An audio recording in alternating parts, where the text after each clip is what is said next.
India book of রেকর্ডসের নাম ডোমকলের আরও এক খুদের। ইংরেজিতে 25টি ভারতীয় জাতীয় সিম্বলের নাম, 31টি দেশের জাতীয় পশু, ফুল, ফল, সবজি সহ একাধিক বিষয়ে অনর্গল বলতে পারায় ওই খেতাব জিতে নেয় খুদেটি।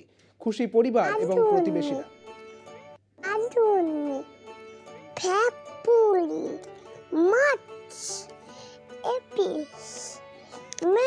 নুন আনতে পান্তা ফুরোনো সংসার, তবে ছেলের প্রতিভায় ঘর আলো হলো মুর্শিদাবাদের ডোমকল ডোবাপাড়া এলাকার মুদি ব্যবসায়ীর। মাত্র 2.5 বছর বয়সী আবির ইসলাম জিতে নিয়েছে ইন্ডিয়া বুক অফ রেকর্ডসের খেতাব। ইংরেজিতে 25টি ভারতের জাতীয় সিম্বলের নাম, 31টি দেশের জাতীয় পশু, ফুল, ফল, সবজি সহ একাধিক বিষয়ের নাম অনর্গল বলতে পারে আবির। লোটাস মানে পদ্ম, মেরিগোল্ড মানে গাঁদা, সানফ্লাওয়ার মানে সূর্যমুখী, অ্যাপেল মানে অ্যাপেল, কিউকাম্বার মানে শসা, অরেঞ্জ মানে লেবু, ব্যানানা মানে কলা, পাপায়া মানে পেঁপে।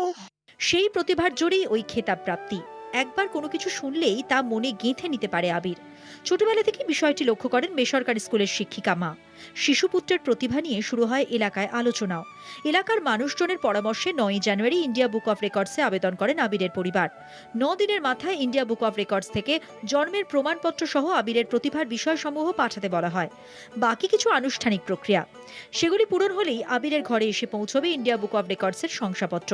তবে আবিরের এই সাফল্যের রহস্য জানালেন তার মা। মানে প্রতিটা বাচ্চার মতো ও কিন্তু সবার থেকে একটু আলাদা। ও সবকিছুতেই অ্যাডভান্স, সবকিছু জানার চেষ্টা। খুদের সাফল্যে আপ্লুত এলাকার বাসিন্দারা। তবে কিছু টাকার জন্য আপাতত আটকে রয়েছে সেই খেতাব জয়। সেই প্রক্রিয়া সফল হলেই মিলবে ইন্ডিয়া বুক অফ রেকর্ডসের শংসাপত্র।